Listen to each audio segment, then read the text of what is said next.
अर्थ या सभेचं आयोजन या ठिकाणी केलेलं आहे। सर्व कार्यकर्त्यांना विनंती आहे की आपण या ठिकाणी बसून घ्यायचंय। सर्व मान्यवरांचं या ठिकाणी आगमन झालेलं आहे। हॅलो, सर्वांचं मी शब्द सुमनाने हार्दिक स्वागत करतोय। साऊंड साऊंड राहुल आजच्या या कार्यक्रमासाठी प्रमुख पाहुणे, प्रमुख मार्गदर्शक ज्यांचा आपल्याला या ठिकाणी लाभणार आहे असे उस्मानाबाद जिल्ह्याचं यांच्या या ठिकाणी उपस्थिती लाभलेली आहे। राष्ट्रवादी काँग्रेस पक्षाचे प्रदेश उपाध्यक्ष सन्माननीय सुरेशदाजी बिराजदार साहेब यांचं देखील या ठिकाणी प्रमुख उपस्थिती लाभलेली आहे। सर्व कार्यकर्त्यांना पुन्हा एकदा नम्र विनंती आहे की समोर जागा भरपूर आहे, आपण कृपया पुढे येऊन स्थानापन्न व्हायचं आहे। उभे असलेल्या कार्यकर्त्यांना विनंती आहे की आपण बसून घ्यायचं आहे। लागलीच कार्यक्रमास सुरुवात होत आहे। आलेल्या सर्व मान्यवरांचं आपण टाळ्यांच्या प्रचंड कडकडाटामध्ये स्वागत करूयात। या ठिकाणी कार्यक्रमास थोडा विलंब झालेला आहे, त्यामुळे जास्त वेळ न घेता प्रमुख मान्यवरांचा सत्कार समारंभ, ज्यांचं खऱ्या अर्थानं नाव आदरानं घेतलं जातं असे सन्माननीय राणा जगजितसिंहजी पाटील साहेब यांचं स्वागत या कार्यक्रमाचे संयोजक सन्माननीय सुरेशजी पाटील साहेब हे करतील। प्रदेश सरचिटणीस राष्ट्रवादी काँग्रेस पार्टी माननीय सुरेश पाटील हे सन्माननीय आमदार राणा जगजितसिंह पाटील साहेब यांचं स्वागत करतील।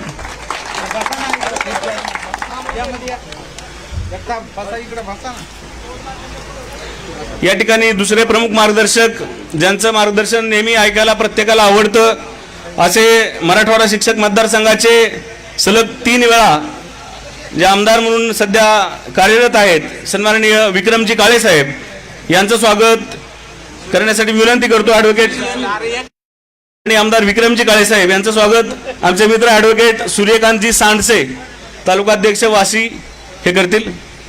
इकडे पास दिसतंय सगळं सगळं या पण इकडं कसं उभा ना इकडे या इकडे कुठच्या ठिकाणी आहे तर इकडे कशाला यानंतर जिल्हाध्यक्ष सन्माननीय महेंद्र दुर्गुडे यांचं स्वागत श्री प्रशांत फंडे करतील। राष्ट्रवादी काँग्रेसचे धाराशिव माननीय सुरेशदाजी बिराजदार साहेब यांचं स्वागत या ठिकाणी खलील पठाणे करतील। अल्पसंख्याक विभागाचे प्रदेश संघटक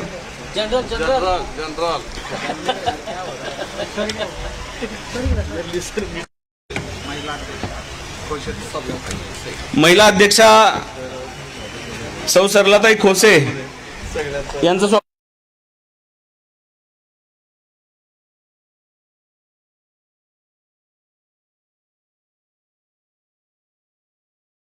ठिकाणी या कार्यक्रमाचं सगळ्यात महत्त्वाचं या कार्यक्रमाचे संयोजक ज्यांनी खऱ्या अर्थानं हा कार्यक्रम एकदा नाही तर वर्षामध्ये 3-3 वेळेस एवढे मेगा कार्यक्रम घेतात, मोठे कार्यक्रम घेतात, दांडगा जनसंपर्क असणारे व्यक्तिमत्व तुमचे आमचे लाडके बापू अर्थात सुरेश बापू पाटील साहेब यांचं स्वागत मी उपस्थित सर्व मान्यवरांना विनंती करतो या कार्यक्रमाचं सुंदर असं संयोजन केल्याबद्दल आदरणीय सुरेश पाटील साहेब यांचं स्वागत करावं। माननीय आमदार राणादादा, माननीय आमदार विक्रमजी काळे साहेब, माननीय सुरेशदाजी बिराजदार साहेब हे सुरेशजी पाटील यांचं स्वागत करत आहेत। या ठिकाणी मान्यवर पदवीधर मराठवाडा पदवीधर विभागाचे राज्याचे प्रदेशाध्यक्ष सचिव तर नितीन भागेल यांचं स्वागत। कशाला आभारांचे भार कशाला, एकमेकांच्या हृदयात राहू त्या हृदयाला दार कशाला। त्यामुळे तुम्ही आलेले सगळेच आमच्यासाठी पाहुणे आहेत। सगळ्यांचं टाळ्यांच्या कडकडाटामध्ये स्वागत करून हा स्वागत समारंभ कार्यक्रम या ठिकाणी संपला असं मी जाहीर करतो। आणि या कार्यक्रमाचं प्रास्ताविक करण्यासाठी मी विनंती करतोय राष्ट्रवादी काँग्रेस पार्टीचे प्रदेश सरचिटणीस सन्माननीय सुरेश बापू पाटील साहेब यांना। आज या ठिकाणी लोकसभेच्या निवडणुकीबाबत निर्णय घेण्यासाठी राष्ट्रवादी काँग्रेस आणि सभासद शेतकऱ्यांची बैठक बोलवलेली आहे. उन्हाची वेळ आहे आणि त्यामुळं प्रमुख पाहुणे माननीय राणादादा पाटील, आमदार विक्रम काळे साहेब, सुरेश बिराजदार साहेब, जिल्हाध्यक्ष महेंद्र दुर्गुडे साहेब आणि उपस्थित सर्व आदरणीय व्यासपीठ व बंधू भगिनी,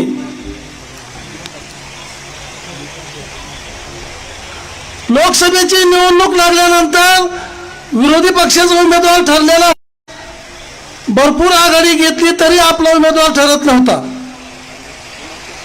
तर आपल्या राष्ट्रवादी मार्फत सुरेश बिराजदार साहेब यांच्या उमेदवारीची चर्चा चालू होती.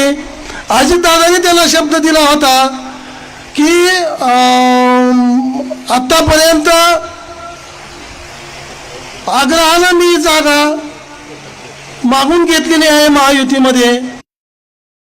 दिवस जात राहिले आणि मग चर्चेच्या फेऱ्या होत राहिल्या आणि 2 जागेमधून 1 जागा अजितदादांनी धनगर समाजासाठी जानकर साहेबांना परभणीची दिली आणि फक्त धाराशिवची 1च जागा शिल्लक राहिली. आणि मग धाराशिवच्या 1 जागेवर स्वतः दादा विक्रम काळे साहेब त्या प्रक्रियेत होते. लवकर निर्णय होईना तेव्हा महायुतीतल्या नेते मंडळींनी सर्व आमदारांना सांगितलं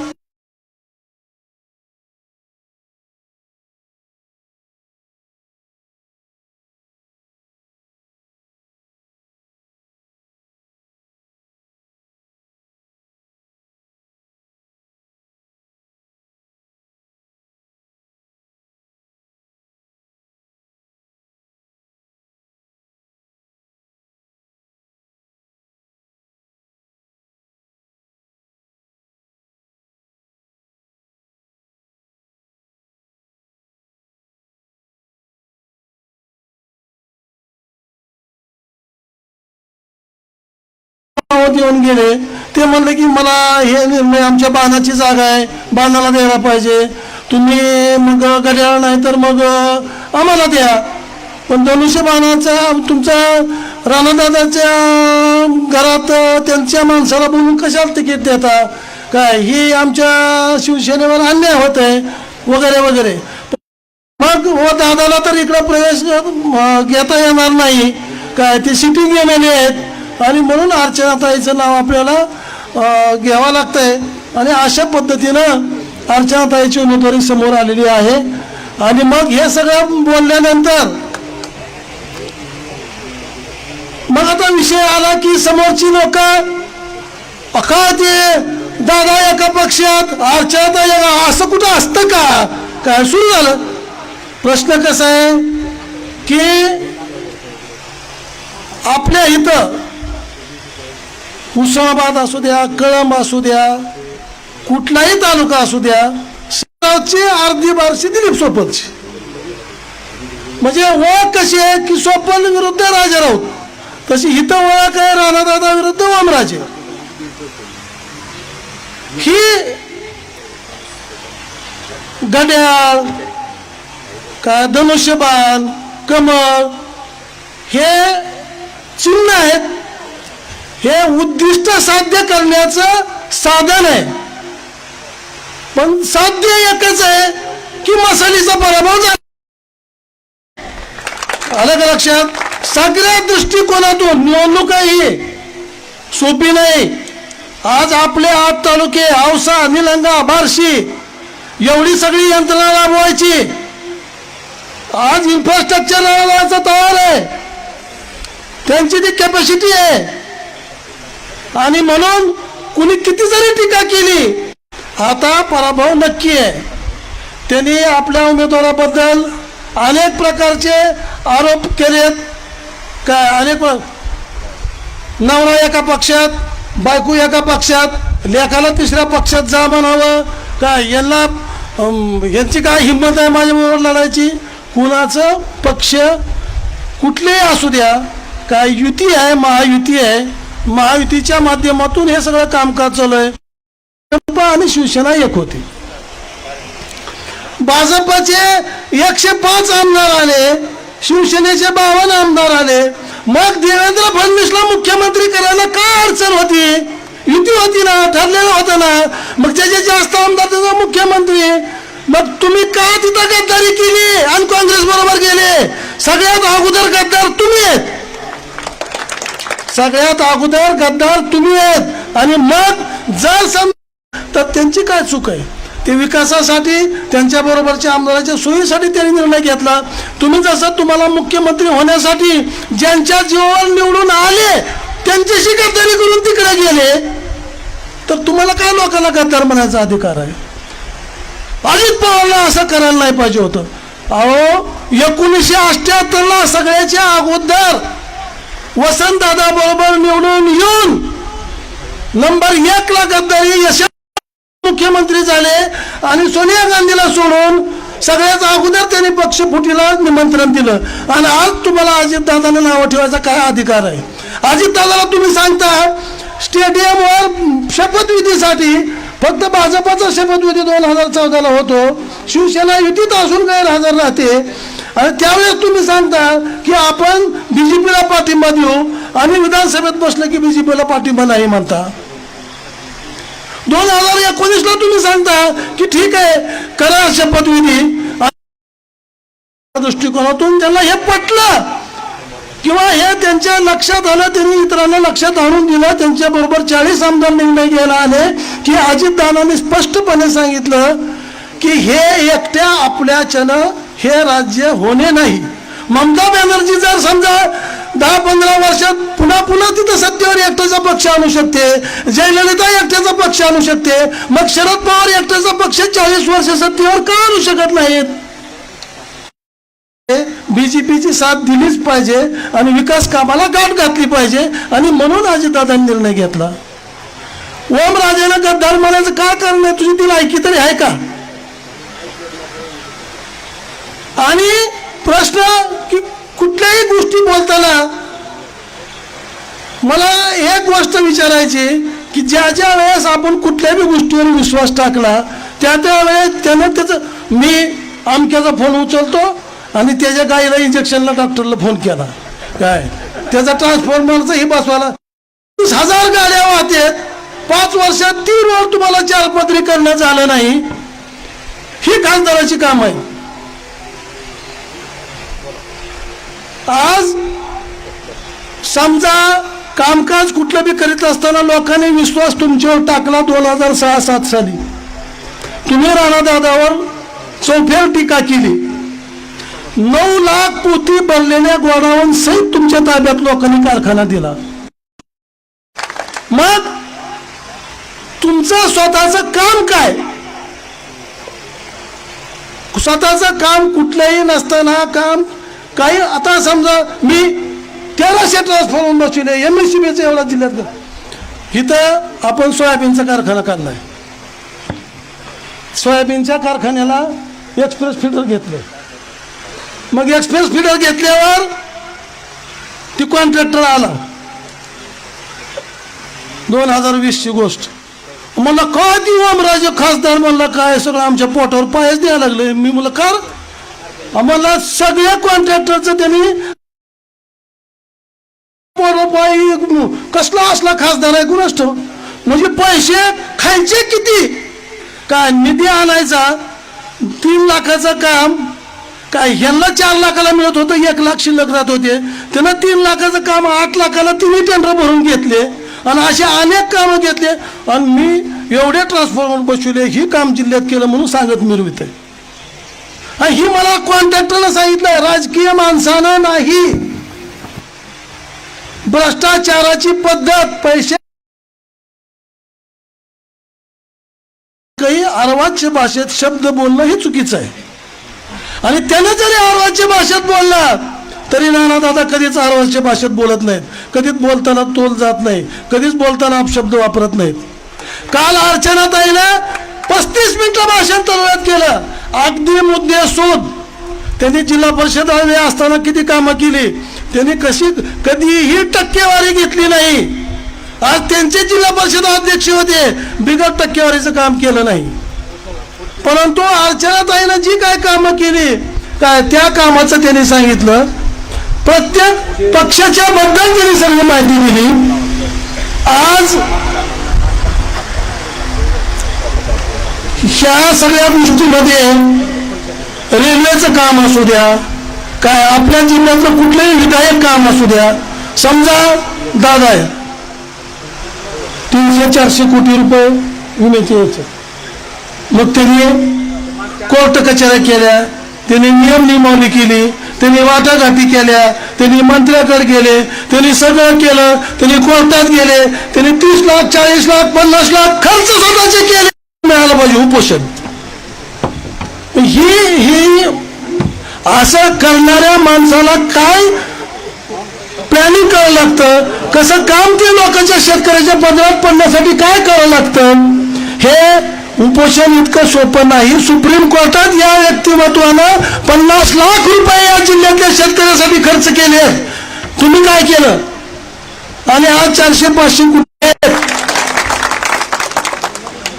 आणि पक्षाचा मी विचार केला तर तुम्ही जे म्हणता की जे काय आज बीजेपीच्या माध्यमातून बीजेपीच्या नेतृत्वाखाली आपण काम करतोय आणि हे खासदार निवडून दिल्यामुळं का ज्यांचे हात बळकट होणार आहेत किंवा जे पंतप्रधानपदी बसणार आहेत त्यांनी जी काय 10 वर्षातली कामं केली, आज जे रेशन मोफत मिळतंय ते 65 वर्षात कधी काँग्रेसच्या काळात मिळालं का.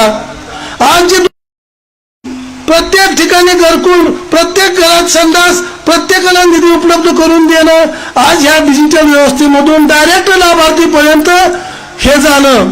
ही जी काय गोष्टी मोदी साहेबांनी केल्या, आज प्रत्येक आता 50 वर्षापासून आपण चून आणि धूर काय ह्याच्या संबंधित आपल्या महिला माय भगिनी होत्या काय, त्यांना शिगडी देणं, गॅस देणं उज्ज्वला योजनेखाली, आणि प्रत्येकाच्या घरी ही पोच करणं मतदान आहे. प्रश्न हेच नाही, कुठले राष्ट्रीय प्रश्न असू द्या, काय सर्जिकल स्ट्राईक असू द्या. आज काश्मीरमध्ये आपल्या लष्करावर हल्ला केला, 100 जवान मेले, इथं 50 जवान मेले.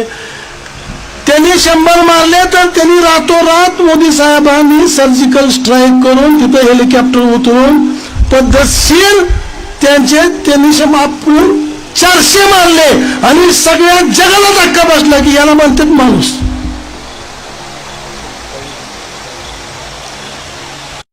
मुस्लिम बांधवाशी मतभेद न होऊ देता, कुठलाही गोंधळ दंगल न होऊ देता आज तिथं राम मंदिरातली मूर्ती प्रतिष्ठापित केली. संपूर्ण जग अवाक होऊन बघत होतं या घटनेला. भारतातील सर्व मान्यवर हजर होते आणि अशा पद्धतीनं कुठलंही काम कार्यान्वित करणं, एवढा मोठा दुनियादारीचा कोरोना, सगळ्यात अगोदर सगळ्यात लवकर व्हॅक्सिनवर लक्ष त्यांचं. जिथं व्हॅक्सिन तयार होतं तिथं स्वतः पंतप्रधान जाऊन बसले, लवकर करा, माणसं वाचली पाहिजे. तर अशा पद्धतीच्या नेतृत्वाला कशातच काय नाही, उगाचच काय. प्रश्न कसा आहे की कुठलं तरी विधायक काम, कुठलं तरी काय निर्माण करायला यायला पाहिजे. ज्यांनी निर्माण केलं त्याला नावं ठेवणं आणि स्वतः नावं ठेवायचं सोपं आहे, हो, करायचं सोपं नाही. आज प्रत्येक गोष्टी निर्णय घेताना महायुतीची सगळी माणसं बसून जी काय निर्णय घेतला असेल त्यांचा बी अभ्यास असेल ना, किंवा आपल्याला ही जागा सक्सेस कशी होईल. आज बार्शीचे आमदार राजा राऊत असू द्या,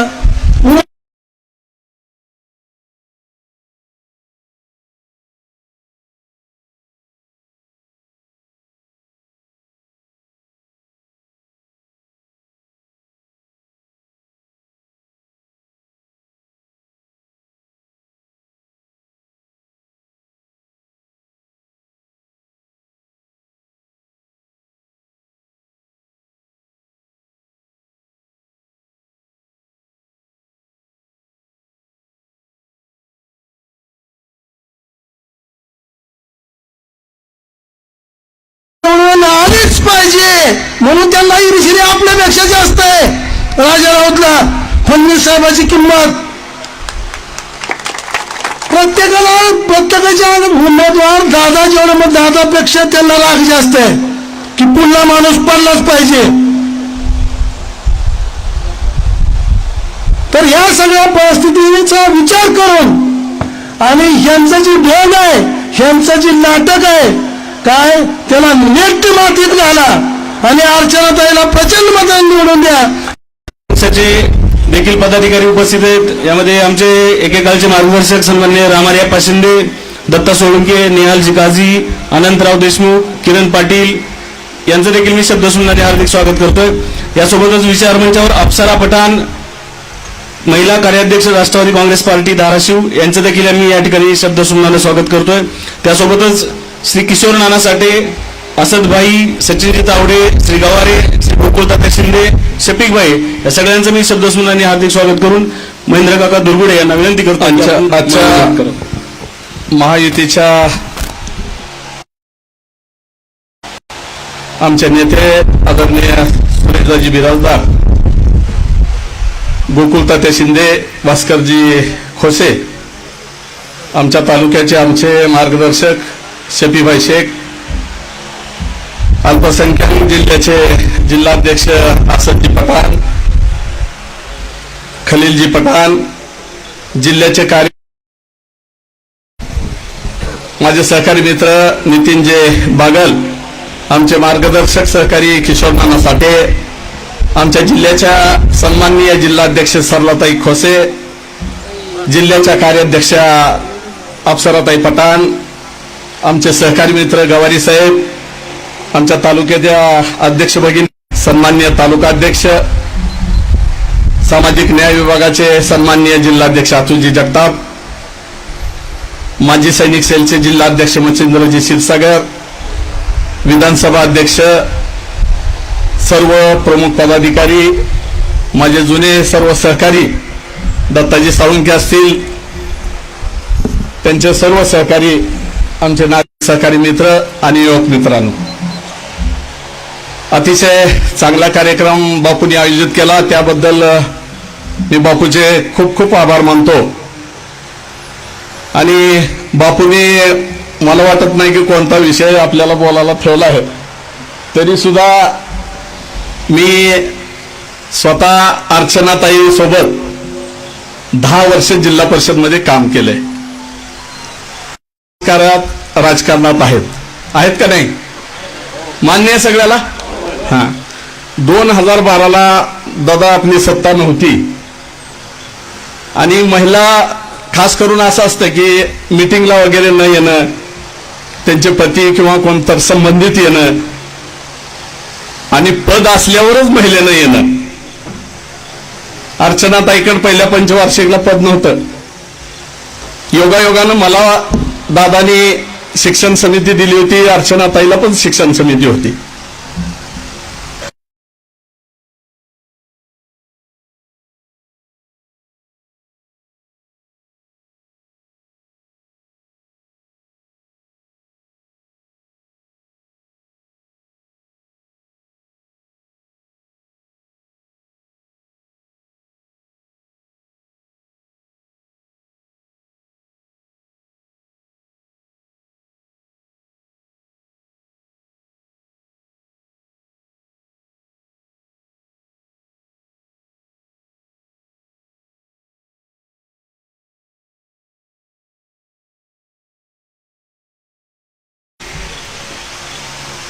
दांडिया महोत्सव केला, हिरकणी महोत्सव केला, जिल्ह्यातल्या बाहेरच्या लोकांना सुद्धा बचत गटाला त्यांनी संधी उपलब्ध करून दिली.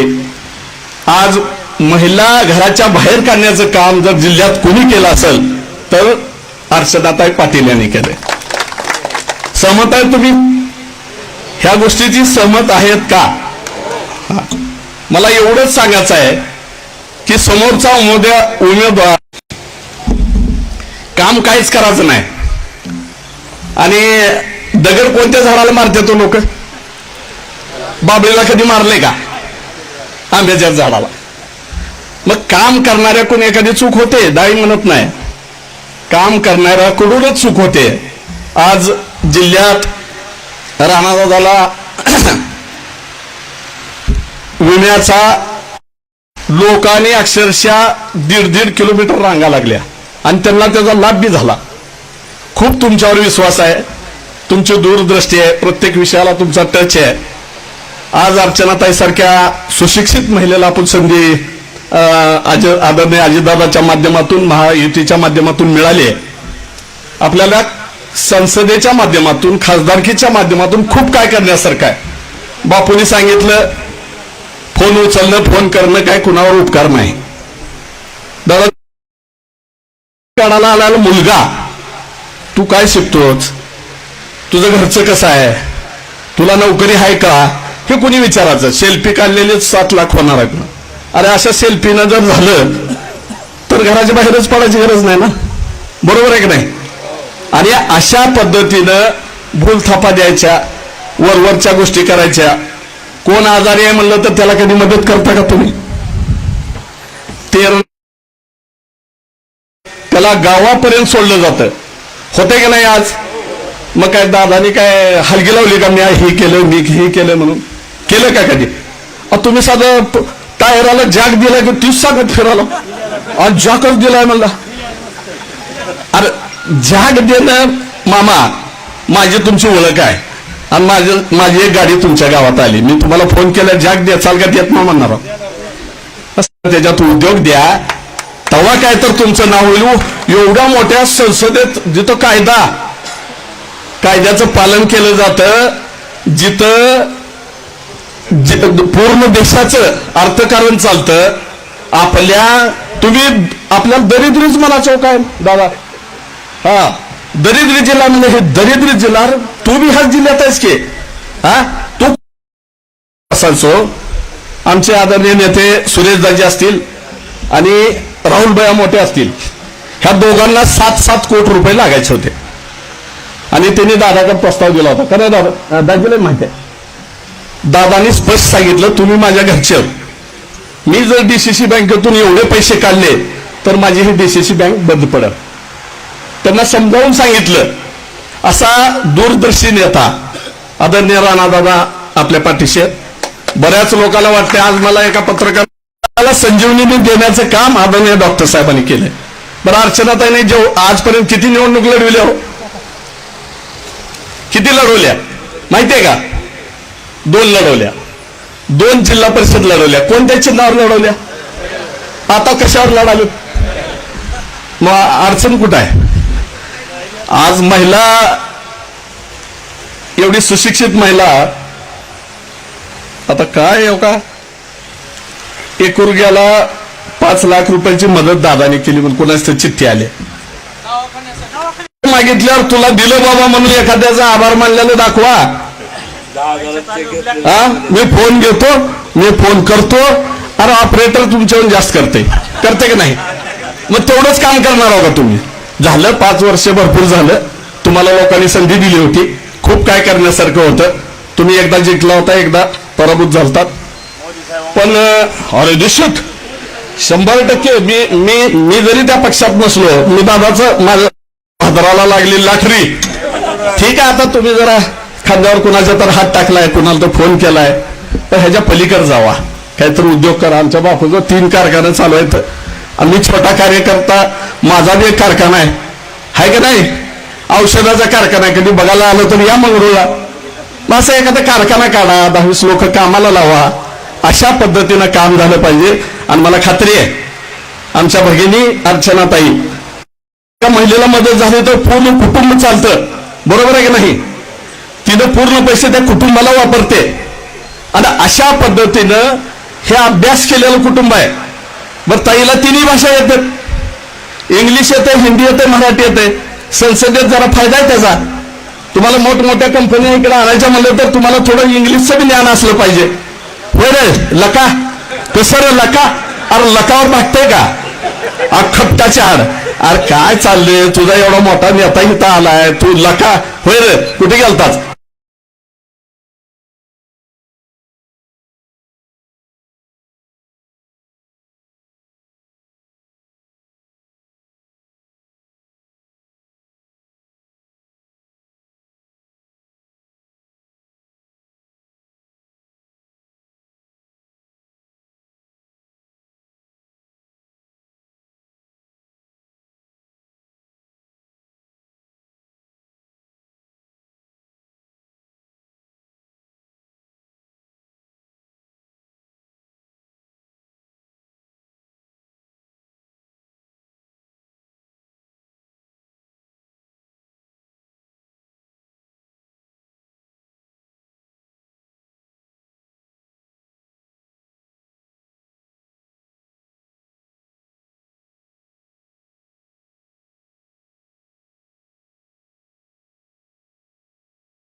जिल्ह्याचा अध्यक्ष म्हणून आपल्या समोर आले. येणाऱ्या 7 तारखेला आपल्याला मतदान करायचंय. मला वाटतं 18-19 तारखेला आपल्याला फॉर्म भरायचा. आपल्याला सूचना विनंती वजा सूचना केली जाईल. त्या दिवशी आपल्याला मोठ्या संख्येनं तिथं उपस्थित राहणे गरजेचं आहे. परत एकदा बापूचं मी आभार मानेन की या स्वतःच्या युनिटवर आम्हा सर्वांना तुम्ही आमंत्रित केलं आणि एक संघ तुम्हाला दिसतंय. थोड्या चर्चा होत्या, आमच्या दाजीला संधी होती, दाजीने खूप प्रयत्न केला, तर मग अर्चनाताईवर शिक्कामोर्तब झाला आणि आज आम्ही दाजीच्या नेतृत्वाखाली पूर्ण जिल्हाभर आम्ही अर्चनाताईच्या पाठीशी आहोत. अर्चनाताई घड्याळाच्याच आहेत, कुणी शंका घ्यायचं कारण नाही. काय तर लोकांनी विचारलं तुम्ही काय पक्ष अरे बाबा निवडून आल्या घड्याळ वाढणार आहे का नाही सांगा, वाढणार आहे की नाही? घराघरात घड्याळ जाणार आहे, घराघरात घड्याळ पोचणार आहे, निवडून आल्यावर घड्याळ वाढणार आहे आणि महायुतीच्या माध्यमातून विकास होणार आहे. एवढी विनंती करासाठी आपल्या समोर आम्ही आलो होतो. परत एकदा आपण सर्वजण आला त्याबद्दल सर्व बिराजदार हे आपल्याला मार्गदर्शन करते. आजच्या या कार्यक्रमासाठी उपस्थित असलेले तुळजापूरचे आमदार व या जिल्ह्याचे नेते सन्माननीय राणादादा,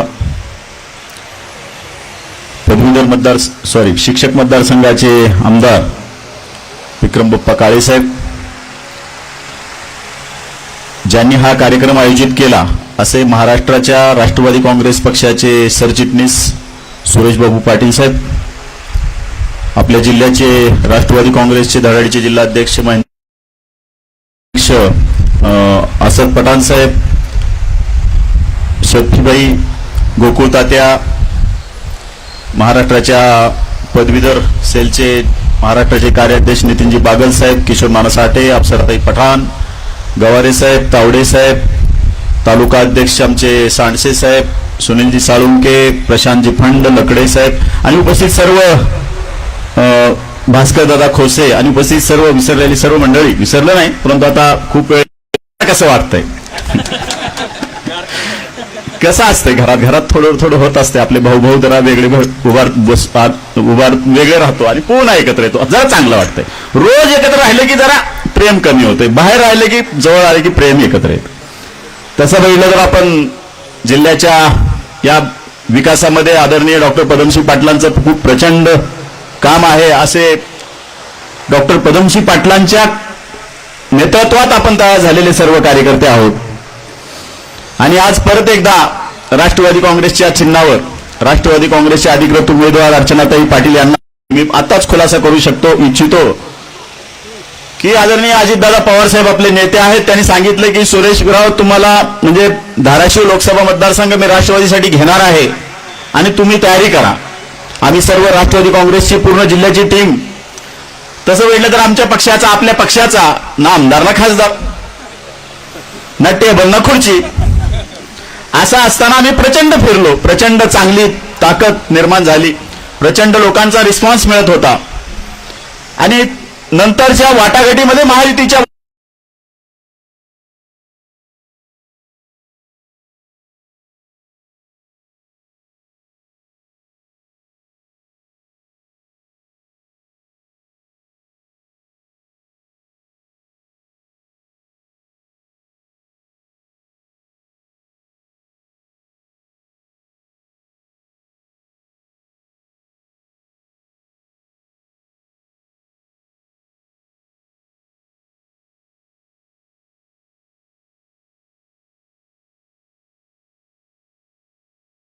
कलेक्टर साहेब हे काम व्हायला पाहिजे, हे नियमात बसून आहे आणि हा माझा कार्यकर्ता याचं काम करा.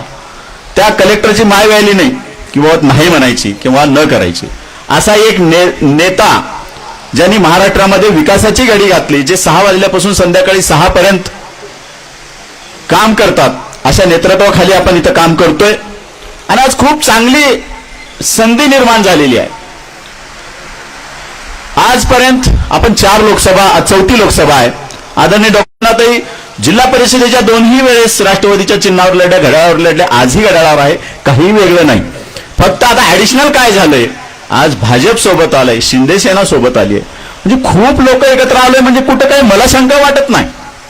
बापूंनी सांगितलं उमरग्यामध्ये अशी सगळी मंडळी एकत्र आली, औषध मंडळ एकत्र आली, बापू, मी तुम्हाला आज दादांना तुम्हाला खात्री देऊ इच्छितो की 50,000च्या खाली उमरगाव मुरलीड आम्ही देणार नाही. 50,000च्या पुढे देऊ. आणि आमचा शेजारीच तालुका आहे, विधानसभा मतदारसंघ आहे औसा, तिथं आमचा रोजचा संबंध आहे.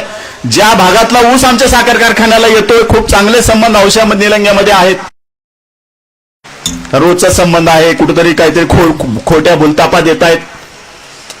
इथं बाजूला तेरणा साखर कारखाना आहे. आमची जिल्हा मध्यवर्ती बँकेची निवडणूक झाली. आम्ही सर्व संचालक मंडळी एकत्र बसलो. राणादादांनी सांगितले की सुरेश बिराजदारला चेअरमन करायचं आहे. त्यांनी अर्बन बँक चांगली बनवली, त्याला बँकेची माहिती आहे, त्याला करायचं ठरलं. त्यावेळेस राणादादांनी सांगितलं की आपल्या जिल्ह्यातले 2 साखर कारखाने, तेरणा साखर कारखाना आणि तुळजाभवानी साखर कारखाना आपल्या कसल्याही माध्यमातून कसल्याही परिस्थितीमध्ये दिला. तो कारखाना बंद पाडला. त्या कारखाना प्रॉव्हिडंट फंडानं जप्त केला, बँकेनं जप्त केला. 5 वर्ष ह्या साखर कारखान्यासाठी कोर्ट कचेऱ्या आम्ही केल्या. प्रत्येक कोर्टात सुरेश बिराजदार गेलेला आहे. हायकोर्टात गेला, डीआरटी कोर्टात गेला, डीआरटी कोर्टात गेला. 5 वर्ष संघर्ष करून सर्व ज्या लिगल मॅटर्स आहेत त्या आम्ही काढल्या, बाजूला काढल्या आणि हा साखर कारखाना भाडेतत्वावर देण्याचा आम्ही प्रयत्न केला. बापूला सांगितलं, बापूची माझी बैठक झाली, तेरणा कारखाना तुम्ही घ्या. बापू म्हणले नाही नाही नाही नाही, ती जर गडबड होऊ लागली. उद्या टेंडरची लास्ट डेट होती. बापू म्हणलं तुमचे 50,000 जाऊ द्या, परंतु उद्या टेंडर फॉर्म घ्या. बरोबर आहे बापू. 50,000 रुपये तुमचे गेलेत, त्यामुळे त्याचं देणं सुरेश बिराजदार लागतोय नक्की. बापूने टेंडर घेतलं पण भरलं नाही.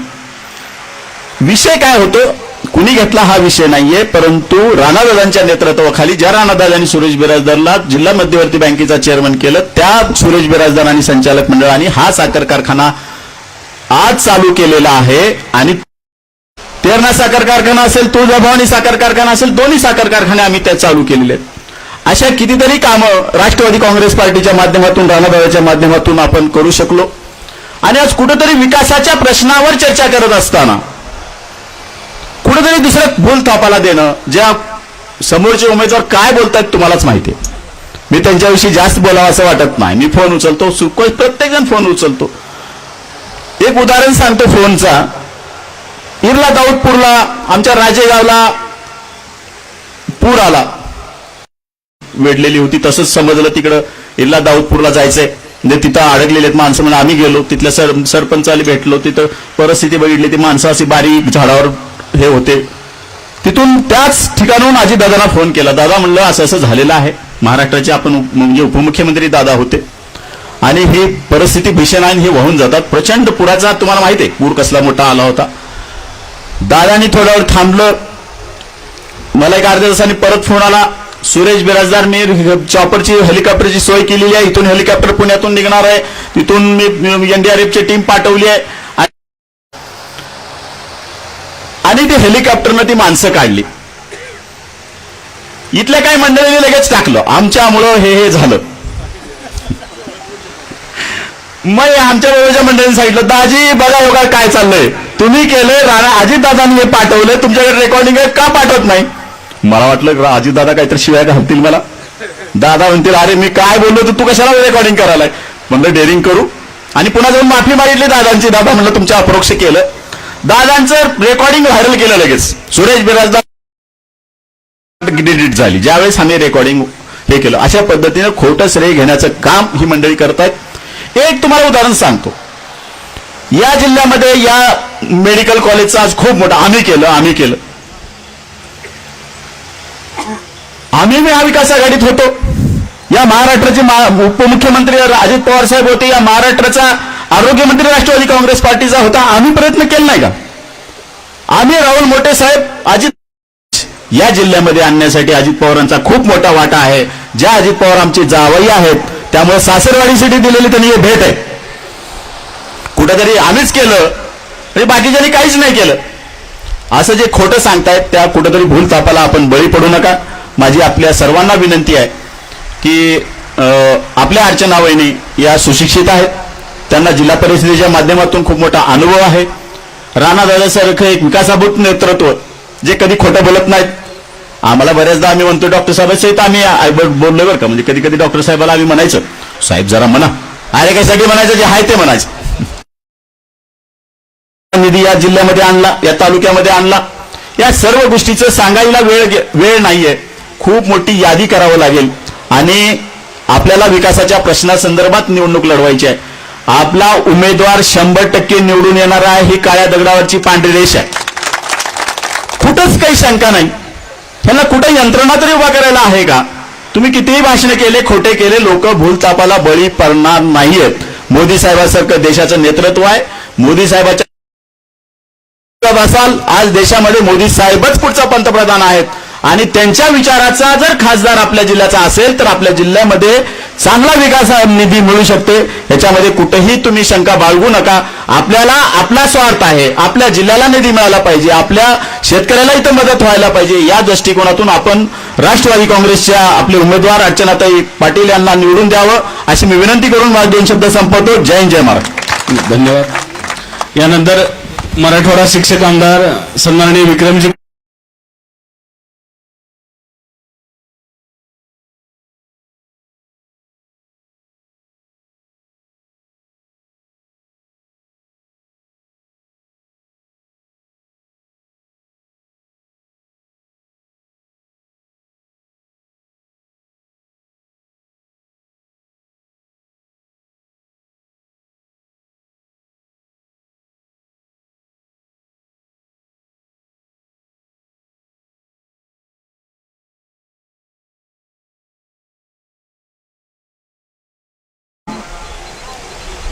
प्रमुख पदाधिकाऱ्यांच्या मेळाव्याच्या प्रसंगी व्यासपीठावर उपस्थित असलेले भाजपचे युवा नेते आणि तुळजापूरचे आमदार राणा जगजितसिंहजी पाटील, व्यासपीठावरती उपस्थित असलेले राष्ट्रवादी काँग्रेस पक्षाचे राज्याचे उपाध्यक्ष सन्माननीय अध्यक्षा सरलाताई खोसे, पठाणताई, ज्योतिताई खंदारे, उपस्थित असलेले पदवीधरचे राज्य कार्याध्यक्ष नितीनजी बागल, किशोरजी साठे, नंदकुमारजी गवारे, सचिनजी तावडे, ॲडव्होकेट प्रवीणजी यादव, कुलतात्या शिंदे, शमीउद्दीनजी पठाण, त्याचबरोबर कळंब तालुक्याचे अध्यक्ष शिवाजीरावजी लखटे, विजयकुमारजी लोमटे, ॲडव्होकेट सूर्यकांतजी सांडसे, विनोदजी जाधव, प्रशांतजी फण, सुनीलजी साळुंके, दत्ता साळुंके, रामहरीजी शिंदे, अकबरजी तांबोळी, श्रीबावणेजी, निहालजी काजी, गुणवंतरावजी देशमुख, प्रतीकरावजी माने, आयुबजी शेख. मेळाव्याचं आयोजन केलेलं आहे TSP शुगर लिमिटेडचे संस्थापक अध्यक्ष राष्ट्रवादीचे नेते सन्माननीय सुरेशरावजी पाटील साहेब, सर्व राष्ट्रवादी काँग्रेस, भाजप, शिवसेना, RPI, सर्व इतर पक्षाचे उपस्थित असलेले, जिल्ह्यातून तालुक्यातून आलेले सर्व पदाधिकारी, सर्व उपस्थित आमचे वडीलधारी मंडळी, खरं म्हणजे आता आपण कामाला लागलेलो आहोत. उमेदवार कोण होता, कोण पाहिजे होता, कुणाला पाहिजे होती, कोण मागत होतं, ह्यालाच का दिली, त्यालाच का दिली, ह्या सगळ्या गोष्टीवरची चर्चा आता संपलेली आहे.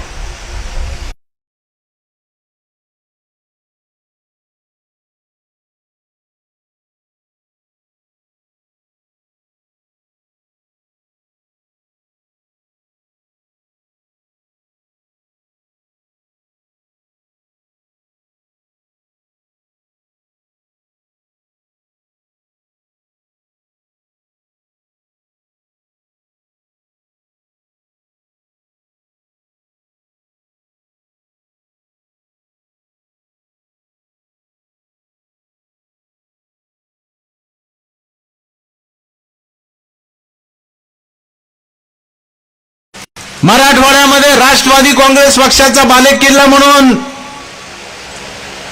उस्मानाबाद, धाराशिवची ओळख आहे, परभणीची ओळख आहे. आणि म्हणून साठी हे 2 मतदारसंघ राष्ट्रवादी काँग्रेस पक्षाकडे येणार आणि आपण ते मागून घेणार, हे माननीय नेते अजितदादा पवार साहेब आम्हाला सातत्यानं होणाऱ्या बैठकीमध्ये सांगत होते. आणि म्हणून दाजींची सुद्धा काही चूक नाही. दाजींना अजितदादांनी सांगितल्यामुळे दाजींनी फिरायला सुरुवात केली, गाठीभेटी घ्यायला सुरुवात केली, जिल्ह्यामध्ये संपर्क करायला सुरुवात केली. म्हणजे ते जिल्हाध्यक्ष असताना सुद्धा जितके फिरले नाहीत तितके आता उमेदवार होण्यासाठी फिरलेले आहेत, हे म्हणलं तर चुकीचं ठरवू नये. आणि तुम्ही सगळ्यांनी साथ दिली की काही हरकत नाही दाजी, तुम्ही पुढे व्हा, आम्ही तुमच्या पाठीशी. काँग्रेस पक्ष असो, हे आज नाही वर्षानुवर्ष चालत आलेला आहे. ती विधानसभेच्या निवडणुका असो किंवा लोकसभेच्या निवडणुका असो, प्रत्येक पक्ष आपल्या आपल्या वेगवेगळ्या यंत्रणा लावून प्रत्येक मतदारसंघामध्ये सर्वे करायचं काम करत असत की लोकांचं काय म्हणणं आहे.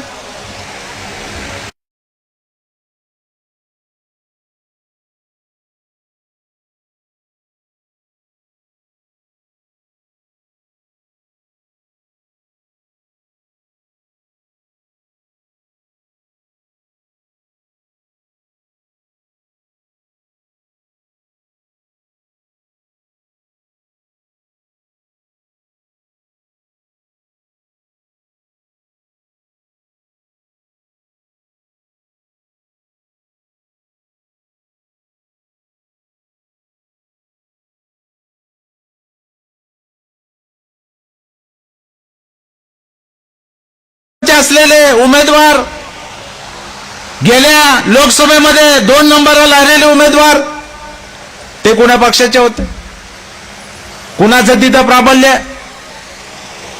हे सगळं विचारात घेऊन ते निर्णय करायचे असतात. म्हणून साठी धाराशिवच्या जागेवरती सुद्धा एवढा खल त्या ठिकाणी झालेला आहे. म्हणजे धाराशिव सुद्धा किती महत्वाची जागा आहे हे अख्ख्या महाराष्ट्राच्या लक्षात आलेलं आहे. आता साहजिकच नेतृत्वाने सांगितलं ते प्रामाणिकपणाने ऐकण्याचं काम आपण त्या ठिकाणी करतोय. म्हणून आपले नेते अजितदादांनी सांगितलं कामाला लागा, अजितदादांनी सांगितलं थोडं थांबा, सुरेश बिराजदार तुम्हाला वेगळा विचार पक्ष त्या ठिकाणी करेल. बस आपल्याला एवढं बाद झालं, शब्दच बाद झाला. मध्येच माझंही नाव आलं, विक्रम काळे.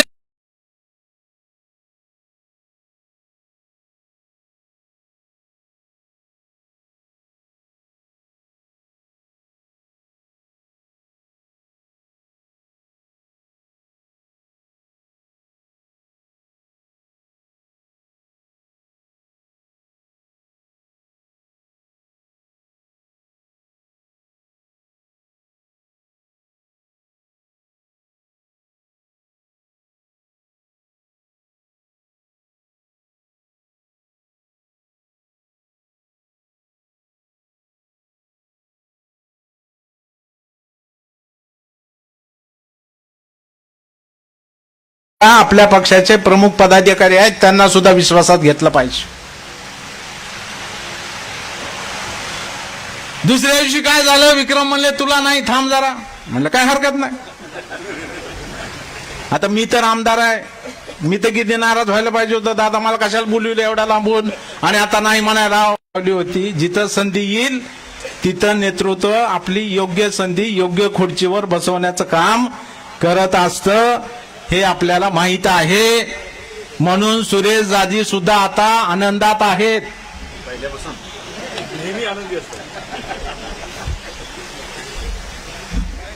चार दिवस असते राग रोग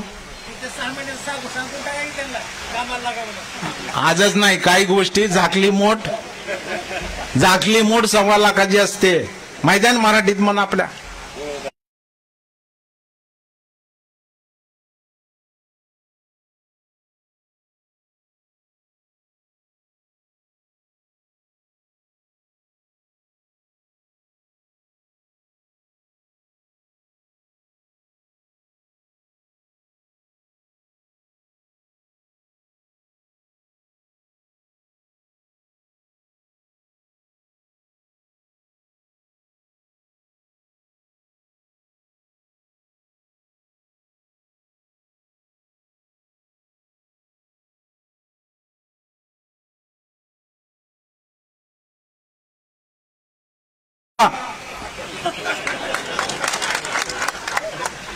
का नाही दिसणार? आणि या जगात कोण असा माणूस आहे मला दाखवा की जो बायकोच ऐकत नाही.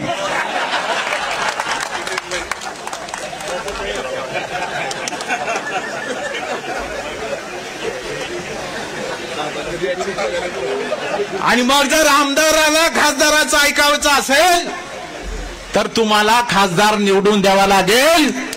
हे काम तुम्हाला करावं लागेल मित्रांनो. ज्येष्ठाचं ऐकत झालं तर त्याला वरिष्ठ व्हावं लागेल. चर्चा बंद झाली. उमेदवारी घरात दिली, कुठं दिली, ह्याला दिली, त्याला दिली. उमेदवारी आमच्या भगिनीला दिलेली आहे. उमेदवारी आमच्या बहिणीला दिलेली आहे. का द्यायची नाही? आलेली पगार जर आपण त्यांच्या हातात देतो का नाही? जी नोकरवाल्यात आणि खर्चायला लागेल तसे पैसे घेतो. आणि मग बहिणीला काय संधी नको? आणि म्हणून आता पर्यंत की माझं तर आहेच, पण माझ्या घरातलं, माझ्या पाहुण्या रावळ्याचं सुद्धा एक ना एक मत घड्याळाच्या पुढचं बटन दाबणार आहे. हा संकल्प मित्रांनो आपल्याला त्या ठिकाणी करायचा. आता ही निवडणूक देशाची आहे का, राज्याची आहे का, तालुक्याची आहे का, गावाची आहे? कोणती निवडणूक आहे? मग देशाचं बोलो, देशाच्या विकासाचं बोलो, जिल्ह्यात केंद्राच्या योजना आणण्याचं बोलो, त्याच्यावर भाष्य करू ना. मतदारसंघ आहे माझा, 8 जिल्हे, 76 तालुके, अख्ख्या महाराष्ट्रात सगळ्यात मोठा माझा मतदारसंघ आहे. तरी सुद्धा लोक 4-4 वेळेस निवडून देतात. आणि ते बी बहादर शिकलेले, किती शिकलेले, 4-4 पदव्या आहेत त्यांच्याकडे. आईबुगाईबुल निवडून देतील का? ज्यानं काहीच केलं नाही त्याला. त्यामुळे देशाच्या विकासावरती बोलणाऱ्याला आपल्याला मत द्यायचं आहे. आज आनंद होतोय, महामानव डॉक्टर बाबासाहेब आंबेडकरांची जयंती आहे. त्यावरती 1100 कोटी रुपये खर्च करतात. 1100 कोटी रुपये. आणि किती मोठा पुतळा उंच उभा राहणार आहे? 350 फुटाचा पुतळा. 350 फुटाचा पुतळा. हे आपल्या सरकारने केलेलं आहे. हे काम त्या ठिकाणी अंतिम टप्प्यामध्ये आहे. आज या गावाला सुद्धा महत्व आहे. डॉक्टर बाबासाहेब आंबेडकर इथल्या आपल्या जिल्हा परिषद शाळेच्या ठिकाणी येऊन थांबलेले होते. आणि म्हणून सगळ्या गावकऱ्यांची मागणी आहे, इथं सुद्धा स्मारक झालं पाहिजे. आमचे मंत्री संजय बनसोडे साहेब आलेले होते इथं. मुंबईमध्ये जाऊन आम्ही बैठकी घेतली, निधी मंजूर झालाय. थोडं जागेचा प्रश्न आहे, ती जिल्हा परिषद शाळेची जागा आहे. आपल्याला ही बाजूला कृषी आणि ते घालतील. आणि नक्कीच इथं दिमागदार असं डॉक्टर बाबासाहेब आंबेडकरांचं स्मारक सुद्धा निश्चितपणाने होईल, ही अपेक्षा सुद्धा आज या निमित्ताने मित्रांनो मी या ठिकाणी व्यक्त करतोय. हा सुरेशरावच्या इथं कारखाना आहे, सोयाबीनचा प्लॅन्ट त्यांनी टाकलाय, बीड जिल्ह्यामध्ये सुरू होतोय. आमच्या राष्ट्रवादीत असले तरी आमचं एकच त्यांना सांगणं असतं, बापू तुम्ही कारखाने काढ, तुम्ही इथं येता, उगाच येता का? तेरणा कारखाना सुरू झालाय, इतके दिवस बंद होता, कोणी बंद पाडला तुम्हाला माहिती आहे, मी सांगायची गरज नाही. आज तानाजीराव साहेबांचा आपण आभार व्यक्त करू, आपले पालकमंत्री, की त्यांनी पुढाकार घेतला, त्यांनी हा कारखाना चालवाय घेतला आणि 1 वर्षामध्ये गाळप सुरू केलं. आज या वर्षी आपल्या सगळ्यांचा ऊस जाण्याचं काम त्या ठिकाणी झालेलं आहे. 15,000 सभासद असलेला. शेवटी हे सुद्धा नाही भरलं त्याच्या वादात मी जाणार ना, पण शेवटी चालू झालं, आपल्या व्यक्तीनं चालू केला. माहितीचे ते नेते आहेत. आज शेवटी शेतकऱ्यांचं भलं होण्याचं काम त्या ठिकाणी झालेलं आहे, याचा आनंद तुम्हाला मला त्या ठिकाणी आहे. आणि म्हणूनसाठी निश्चितपणानं ते सुद्धा आता प्रचारात येतील. त्यांची मागणी होती आम्हाला ही जागा सोडावी शिवसेनेला, कारण जुन्या शिवसेना म्हणजे आता 2 गट झाले. पहिली खासदार त्यांचा होता शिवसेनेचा, म्हणून त्यांना वाटतं की आम्हाला सुटाई. ठीक आहे, चर्चा झाली, मागणी करणं याच्यामध्ये लोकशाहीमध्ये चालत राहतं. करण्यासाठी त्यांचे सर्व पदाधिकारी कार्यकर्ते कामाला लागतील हा विश्वास सुद्धा या निमित्तानं मित्रांनो मी या ठिकाणी देऊ इच्छितो. आज मोदी साहेबांनी गोरगरिबाला घर मिळावं यासाठी प्रधानमंत्री आवास योजना आणलेली आहे. आम्ही खेड्याने फिरतोय, सगळीकडे बोर्ड लागले घराघरावर. प्रधानमंत्री आवास योजनेतून घर झालंय. 4 कोटी घरं झाली. किती घरं झाली मिळण्याचं काम होत आहे. याच्यापूर्वी कधी झालं होतं? याच्यापूर्वी आपल्या खात्यात कधी पैसे आले होते? याचा विचार आपण त्या ठिकाणी केला पाहिजे. आज आयुष्यमान भारत सारखी आपल्या आरोग्याची काळजी घेणारी योजना सरकारनं आणण्याचं काम केलंय. माननीय नेते अर्थमंत्री अजितदादा पवार साहेबांनी पुढाकार घेतला. पहिला 2.5 लाख होता, आता 5 लाख रुपयापर्यंतचे मोफत उपचार राज्य सरकार त्या ठिकाणी करत आहे. कुठलाही आपल्याला आजार झाला तर आपण त्या दवाखान्यामध्ये गेला जिथं महात्मा फुले जन आरोग्य योजनेचं हॉस्पिटल आहे त्या ठिकाणी आपण गेलात तर 5 लाख रुपयापर्यंतचे उपचार मोफत. तीच कंपनी, तीच कंटेंट, तेच औषध, पण तीच गोळी इकडे 10 रुपयाला मिळते, तीच गोळी 4 रुपयाला आता मिळायची आपल्याला. शेवटी गोरगरिबाचे जीव वाचण्याचं काम झालेलं आहे. याचा लाभ माझ्या सामान्य जनतेला होऊ लागलेला आहे. याचा विचार उद्याच्या निवडणुकीमध्ये मित्रांनो आपल्याला त्या ठिकाणी करायचा आहे. आज मेडिकलचा विषय, आपल्या जिल्ह्यात मेडिकल कॉलेज व्हावं ही तुमची आमची इच्छा होती. दादा साक्षीदार आहेत. विधान परिषदेमध्ये पहिला प्रश्न मांडण्याचं काम या जिल्ह्याचा सुपुत्र या नात्याने विक्रम काळेने त्या ठिकाणी केलं की उस्मानाबादला मेडिकल कॉलेज झालं भरायचंय, तिथं 200 खाटाचं हॉस्पिटल उभं करायचंय. ही सगळं काम सुद्धा राज्य सरकार त्या ठिकाणी करणार आहे. राणादादा करणार आहेत, आम्ही करणार आहेत, उद्याला आपल्या खासदार करणार आहेत की मेडिकल कॉलेज सुसज्ज असं मेडिकल कॉलेज जेणेकरून या भागातल्या, या जिल्ह्यातल्या माझ्या शेतकऱ्यांच्या, गोरगरिबांच्या लेकराला डॉक्टर होण्याचं स्वप्न पूर्ण व्हावं. या स्वप्नपूर्तीसाठी आपल्या सरकारनं घेतलेला निर्णय मित्रांनो आपल्या हिताचा निर्णय आहे. याचा विचार सुद्धा उद्याला आपल्याला त्या ठिकाणी करणार. आम्ही स्वतः आंदोलन केलं. मी स्वतः कुलूप लावलं मंत्रालयाला. तुम्ही व्हिडिओ पाहिला. जे आपले गरीब शेतकरी आहेत, जे अल्पभूधारक आहेत, त्याच्या खाली आलेले आहेत, त्या लेकरांना शिक्षणात आरक्षण मिळावं, नोकरीत आरक्षण मिळावं म्हणून साठी आपण मांडलोय. आम्ही सरकारमध्ये होतो तरी आम्ही मागे राहिलो नाहीत. यांचं सुद्धा होणार आहे. शेवटी काही गोष्टी नियमाने केल्या पाहिजे. उद्या कोर्टाच्या कचेरीत अडकता कामा नये. म्हणजे हरकती आले तर हरकतीवर निर्णय करण्याचं अभिवचन सुद्धा आपले मुख्यमंत्री एकनाथरावजी शिंदे साहेब, उपमुख्यमंत्री देवेंद्रजी फडणवीस, आमचे नेते माननीय अजितदादा पवार साहेबांनी त्या ठिकाणी दिलेला आहे. आणि म्हणून त्याचाही निर्णय येणाऱ्या काळामध्ये त्या ठिकाणी नक्की होणार आहे. ही ग्वाही सुद्धा मित्रांनो या निमित्तानं आपल्याला या ठिकाणी देऊ इच्छितोय. आज अल्पसंख्याक बांधव इथं बसलेले आहेत. आज काय वेगळी चर्चा केली जाते, पण या देशामध्ये पाहिलं असेल आपण, बाला बरोतेदार सर्वजण राहतात. या सगळ्याच्या हिताचं रक्षण करण्याचं काम कोणी केलं असेल तर ते महायुती सरकारने केलं. आमचे नेते अजितदादा पवार साहेबांनी त्या ठिकाणी केलं. उपमुख्यमंत्री झाल्यानंतर गेल्या 2 महिन्यापूर्वी मंत्रालयामध्ये बैठक घेतली आणि मुस्लिमांना सुद्धा 5% आरक्षण मिळालं पाहिजे ही भूमिका घेण्याचं काम माननीय अजितदादा पवार साहेबांनी त्या ठिकाणी केलेलं आहे. आज 1 नव्हे 2 नव्हे 300 कोटी रुपयाची तरतूद मौलाना आझाद महामंडळासाठी करण्याचं काम ती तुमच्या लक्षात पाहिजे. तीच झाली. आपल्याला शुभेच्छा देतो. आपकी जिम्मेदारी आहे. आज सामाजिक न्यायाचे लोक इथं बसलेले आहेत. ह्या सगळ्या घटकाला न्याय देण्याचं काम महायुती सरकार करते, महायुतीतले मंत्री महोदय करतायत आणि म्हणून आपल्या सगळ्यांची जबाबदारी आहे. आज आपल्या सुरेशरावनी उल्लेख केला या रोडचा. लातूर, बार्शी, टेंभुर्णी पर्यंत 4 लाईन 4 लाईन झालं पाहिजे. माननीय अजितदादांकडे बैठक घेतली मंत्रालयामध्ये. सगळ्या खात्याचे त्या ठिकाणी अधिकारी बोलवले आणि दादानी सांगितलं की हा रोड झाला पाहिजे. दादा म्हणला हा तुमच्या सासरवाडीच्या जवळून रोड जातोय. दादानी मान्य केलं. तातडीनं गडकरी साहेबांना फोन लावला दिल्लीला आणि गडकरी साहेबांनी सांगितलं मी योजनेमध्ये सर्किटमध्ये घेतोय आणि 4 पदरी रोड जिथं जिथं उड्डाण पुलं लागतील तिथं झाला पाहिजे, नुसतं 4 पदरी होता कामा नये. जसा तिकडला लातूर, उजनी, तुळजापूर झाला तसाच हा सुद्धा रोड भविष्य काळात करण्याचं अभिवचन माननीय गडकरी साहेबांनी मित्रांनो त्या ठिकाणी दिलेला आहे. आणि म्हणून नक्की हा रोड लवकरात लवकर होईल. शेवटी सुरेशरावचा स्वार्थ आहे. एवढा मोठा रोड कारखान्याला झाला,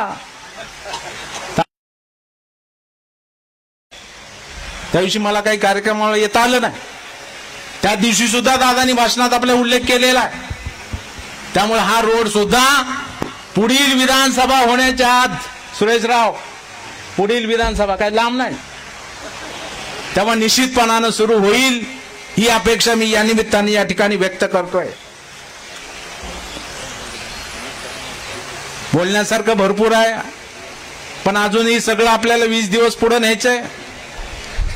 तेव्हाही लागणार आहे, आपला जास्त वेळ घेत नाही. पण आजपासून आपण कामाला लागलो. पाटील राष्ट्रवादी काँग्रेस पक्षाचे उमेदवार अर्चनाताई पाटील. मग तुम्हाला विचारतील ते त्यांचा तर नवरा तिकडे आहे. अरे असू द्या ना, घरात 3-3 पक्ष असतात ह्या महाराष्ट्रानं पाहिले की. आणि लोकांनी निवडून दिले की 3-3 जणांना दिले का नाही दुसऱ्या जिल्ह्यात. मग आपल्या जिल्ह्यातच काय चाललंय? होत्या ना तिकडून फायदा इकडून फायदा, आमचाच व्हायला म्हणा, आपलाच व्हायला की फायदा, दुसऱ्याचा होणार आहे उद्या. त्यामुळे उद्यापासून जीवाचं रान आम्ही करू, परंतु महायुतीचे उमेदवार राष्ट्रवादी काँग्रेस पक्षाचे उमेदवार अर्चनाताई पाटील यांना प्रचंड मताने आपल्याला निवडून आणण्याचा संकल्प आजच्या मेळाव्याच्या निमित्तानं आपण करू. हीच ग्वाही आज या निमित्तानं आपल्याला या ठिकाणी देतो. रामनवमी आता येते, राम मंदिर झालं, किती मोठा आपल्या सगळ्यांची अस्मिता. राम भक्त उठल्या उठल्या आपण कुणाचं नाव घेतो सकाळी?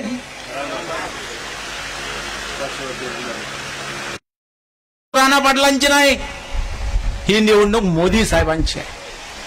मोदी साहेब आपल्या समोर उभे आहेत असं समजून मित्रांनो आपण कामाला लागावं हीच विनंती आणि प्रार्थना करतो. आपल्या सर्वांची रजा घेतो. जय हिंद, जय महाराष्ट्र, जय राष्ट्रवादी. धन्यवाद बाप्पा. अतिशय विनोदी शैलीमध्ये दुपारचा कडक ऊन असताना सुद्धा आपण सर्व कार्यकर्त्यांना खेळून ठेवलं. बापू काही बोलणार आहेत? एक महत्वाचा मुद्दा आहे की आताच विक्रम काळे साहेबांनी सांगितलं की इथं जे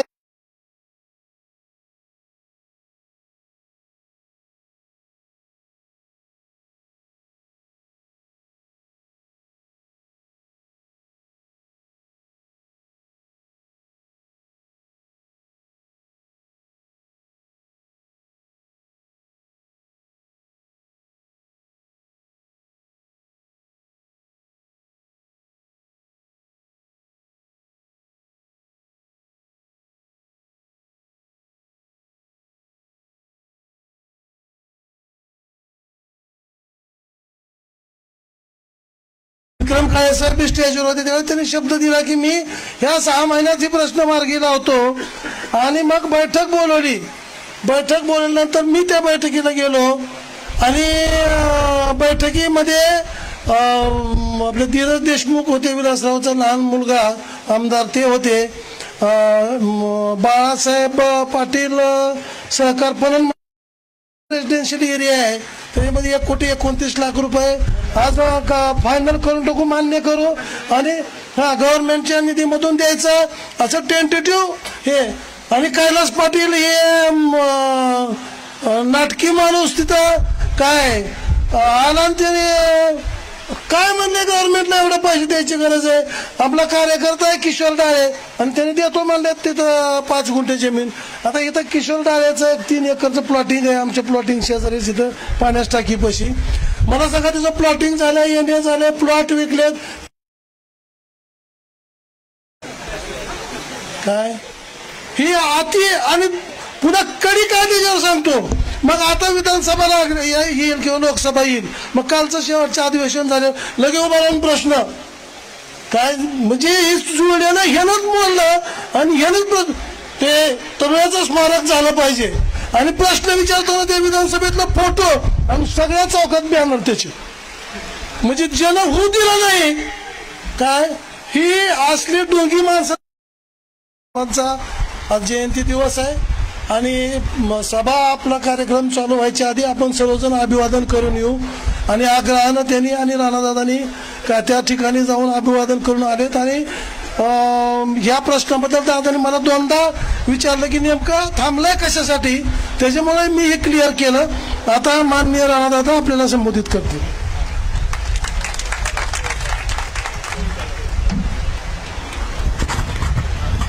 आपल्या सर्वांचे लाडके आमदार दाजी महेंद्र काका, ज्यांनी आपल्याला या कार्यक्रमासाठी आवर्जून बोलवलं, इथे सगळी अतिशय व्यवस्थित सोय केली, ते सन्माननीय सुरेशजी पाटील, उपस्थित सर्व आदरणीय वडीलधारी महायुतीचे सर्व नेतेगण, सर्व सन्मान्य बंधू भगिनी आणि माझ्या युवक मित्रांनो, पत्रकार मित्रांनो आणि विक्रमजींच्या फोटोवाले मित्रांनो, भारतरत्न आपल्या सर्वांचे परमपूज्य डॉक्टर बाबासाहेब आंबेडकरांची जयंती आहे. त्या निमित्ताने त्यांना आपण आत्ताच अभिवादन करून आलेलो आहोत. जयंतीच्या निमित्ताने आपल्या सर्वांना मनापासून मी शुभेच्छा देतो. आज खरं तर आपण एकत्रित आलोय, राष्ट्रवादी काँग्रेस पार्टीचे सर्व नेतेगण, सर्व प्रमुख कार्यकर्ते, महायुतीचे नेतेगण, महायुतीचे कार्यकर्ते, आपण एकत्रित आलोय हा विषय जरा समजून घेण्यासाठी आणि पुढे नेण्यासाठी. 7 मेला संघाचा प्रतिनिधी खासदार आपल्याला दिल्लीत पाठवायचा, लोकसभेत पाठवायचा, बरोबर आहे. मग आता खासदाराचं काम काय असतं? खासदाराचं काम काय असतं? खासदाराचं काम हे असतं केंद्राकडून मोठ्या मोठ्या योजना आणण्याचं, केंद्राकडून मोठा मोठा निधी आणण्याचं. त्याच्यामध्ये ज्याला आपण निवडून दिलं त्यांनी या बाबतीमध्ये जनतेचा विश्वास जो आहे तो खरा ठरवला का जनतेचा विश्वासघात केला, या बाबतीत प्रचंड मोठ्या प्रमाणामध्ये योग्य पद्धतीने आपण चर्चा घडवायला हवी. सगळ्यात मोठं काम काय केलं गेलं याच्याबद्दल देखील चर्चा आपण करायला हवी, हे मला सुरुवातीलाच सांगायचंय. कारण 7 तारखेला आपलं भविष्य, पुढच्या 5 वर्षाचं भविष्य आपण ठरवणार आहोत. सर्व आमदार आपले, दोन्ही सरकार आपले, नंतरची जिल्हा परिषद, पंचायत समिती, ग्रामपंचायत आपलीच. आणि अशा परिस्थितीमध्ये जो कायापालट आपल्याला करायचा आहे तो करण्यामध्ये मग कोणी आपल्याला रोखू शकतं का? तुम्ही काळ आठवा डॉक्टर पद्मसिंह पाटील साहेब मंत्री असतानाचा. काही कमी होतं का? 40 वर्ष काय केलं विचारतात लोक. किती कारखाने आहेत आता सध्या आपल्या जिल्ह्यामध्ये? पाटील साहेबांना माहिती असेल किती आहेत कारखाने. पेक्षा जास्त कारखाने आणि साखर काय गुळ पावडरचे उद्योग आपल्या जिल्ह्यामध्ये आता कार्यान्वित आहेत. 30-40 वर्षापूर्वी किती कारखाने होते? आपला तेरणा ऊस इतका कमी होता की कर्नाटकातनं ऊस आणायला लागायचा.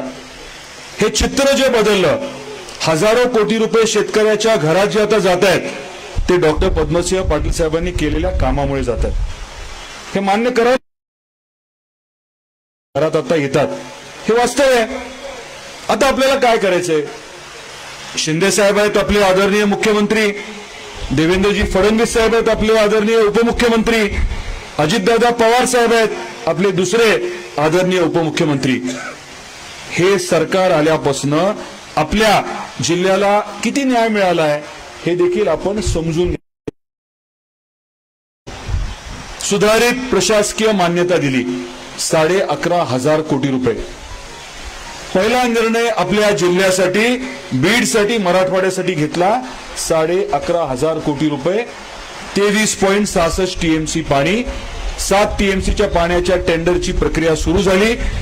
पाणी जे आहे ते येणाऱ्या जून जुलैमध्ये पावसाचं पाणी घाटणे बॅरेजमधनं आपण उचलणार आहोत आणि धाराशिव जिल्ह्यामध्ये यायला सुरुवात. पलीकडे जाऊन आपण निर्णय घेतलाय. या 3 आपल्या नेत्यांनी, महायुतीच्या नेत्यांनी निर्णय घेतलाय की कोल्हापूर आणि सांगलीचं पुराचं पाणी जे आहे, 100 किलोमीटरचा बोगदा करून ते पाणी इथे आणायचं, मराठवाड्याला आणायचं, प्रामुख्याने धाराशिवला आणायचं, 100 किलोमीटरचा बोगदा करून वॉटर ग्रीडच्या माध्यमातून. आणि हे 2-3 जे प्रकल्प आहेत त्याच्या कोण करू शकतं? कोण करू शकतं? हे मोदी साहेबच करू शकतात, शिंदे साहेबच करू शकतात, फडणवीस साहेबच करू शकतात आणि अजित काकाच करू शकतात. समजून घ्या, आपण हे काम असतं. राजकारणात यायचं कशासाठी असतं? आपल्या भागातल्या अडचणी समजून घेऊन सोडवण्यासाठी. दुसरं काम काय केलं या महायुती सरकारने? दुसरं काम केलं ते म्हणजे धाराशिवमध्ये कौडगावला 2,500 एकरची MIDC जी आपण उभं करायचं ठरवलं होतं,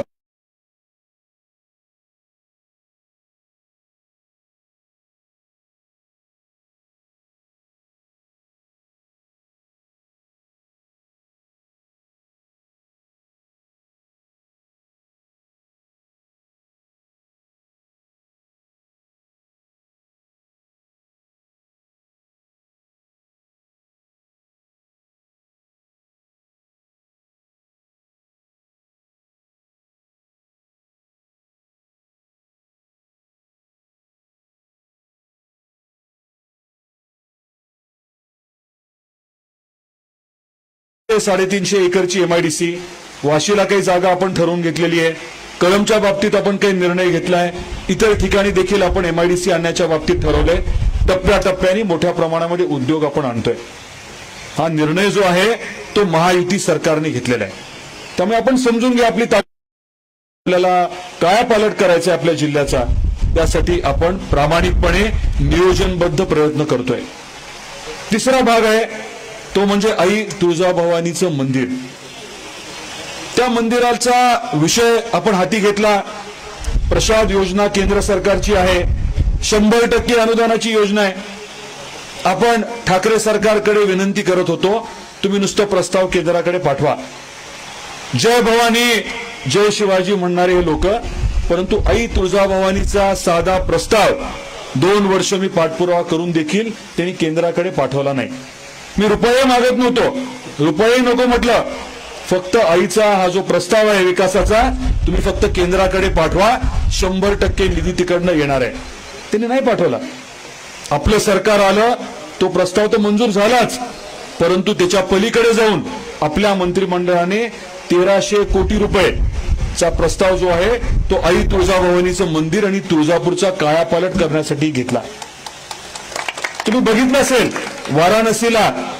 वाराणसीला तुम्ही बघितलं असेल मोदी साहेबांच्या माध्यमातून कशा पद्धतीचा त्या भागामध्ये बदल झाला.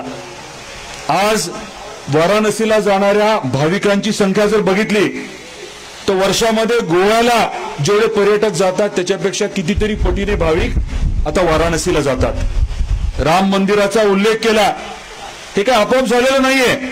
नियोजनबद्ध वर्षानुवर्ष प्रयत्न केले, अनेकांनी प्रचंड मोठे त्याग केले, प्राणाची आहुती दिली आणि त्याच्यामधनं ते भव्य राम मंदिर अयोध्येमध्ये आता उभं राहिले.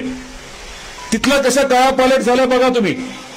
अर्थव्यवस्था तिथली किती वेगाने वाढत चालली आहे बघा तुम्ही. त्या भागातल्या मुलींना रोजगाराची किती प्रचंड संधी उपलब्ध झाली आहे बघा तुम्ही. तेर असेल, नळदुर्ग असेल, सोनारी असेल, आपले वेगवेगळे प्रसिद्ध दर्गे असतील, जैन मंदिर असतील. आपल्याकडे नैसर्गिक वारसा देखील मोठा आहे आणि पर्यटनाच्या माध्यमातून देखील प्रचंड प्रमाणामध्ये आपण कायापालट करायचं ठरवलंय. हे सगळं कोण करणार आहे? माझ्या आधीच्या प्रत्येक वक्त्यांनी वेगवेगळे मुद्दे मांडले. सुरेश पाटील साहेबांनी तर इतकं व्यापक भाषण केलं, इतक्या वेगवेगळ्या विषयांना स्पर्श केला की मी काही बोललो तर त्याचं रेपिटेशन व्हायला लागलं, परत मी तो मुद्दा बोलल्यासारखं व्हायला लागलं. त्यामुळे त्यांनी जी भूमिका मांडली ही वास्तववादी भूमिका आहे. आपल्याला आता वास्तव काय बघून पुढे जायचंय. महेंद्र सर्वांचे मनापासून आभार देखील व्यक्त करायचे. निवेदक सुशील शेळकेंचे विशेष मला आभार व्यक्त करायचे. परवाच्या एका कार्यक्रमामध्ये माझी ओळख करून दिली उमेदवार पती म्हणून. म्हणजे तुम्ही तशी ओळख करून दिली नाही म्हणून तुमचे सर्वांचे आभार व्यक्त करतो. आता मी गेले काही वर्ष जे काही काम केलं आपल्या सर्वांच्या समोर आहे.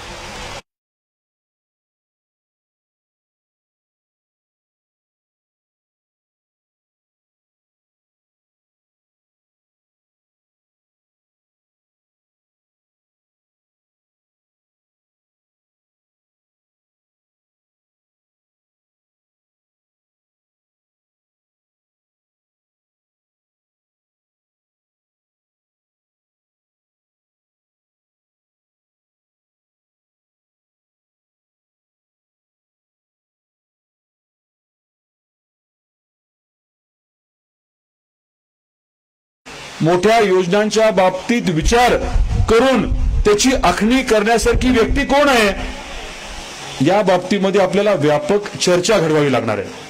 विरोधक काही बोलतील, कशाबद्दल बोलतील, पण मुद्द्याचं बोलतील का? मुद्द्याचं काय? विकास आहे. मुद्द्याचं काय? आतापर्यंत डॉक्टर साहेबांनी केलेलं काम आणि ते आता तो एका स्तरावरनं दुसऱ्या स्तरावरती न्यायचा आहे. आदरणीय मोदी साहेबांच्या नेतृत्वाखाली.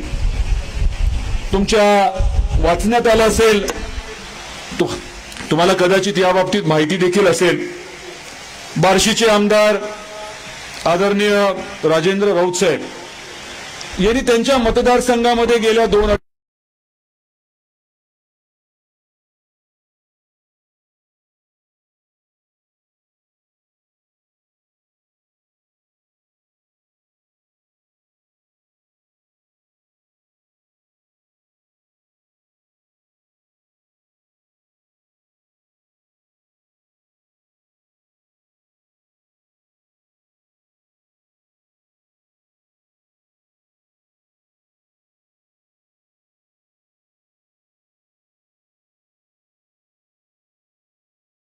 पाण्याच्या बाबतीतले प्रकल्प मोठे होत आहेत, रस्त्याची कामं होत आहेत, मोठे उद्योग होत आहेत. आणि त्याच्या पलीकडे जाऊन मला आपल्या समोर जो विषय मांडायचा आहे तो हा आहे की एवढा निधी आला कसा? इतका मोठा निधी महायुती सरकारने कसा दिला? कुठून आले पैसे?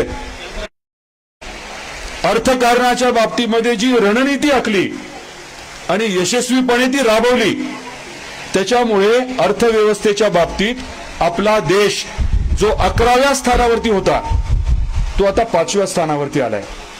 त्याचा अर्थ काय झाला? अर्थव्यवस्था बळकट झाली.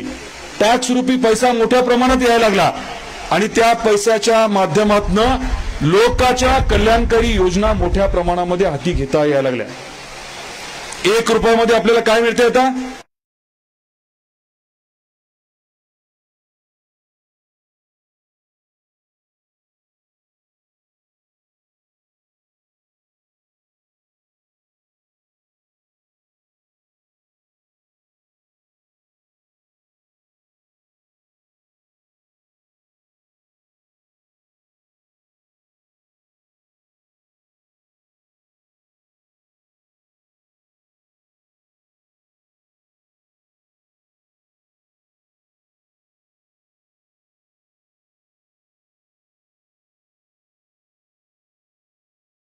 देणं, थेट निधी उपलब्ध करून देणं.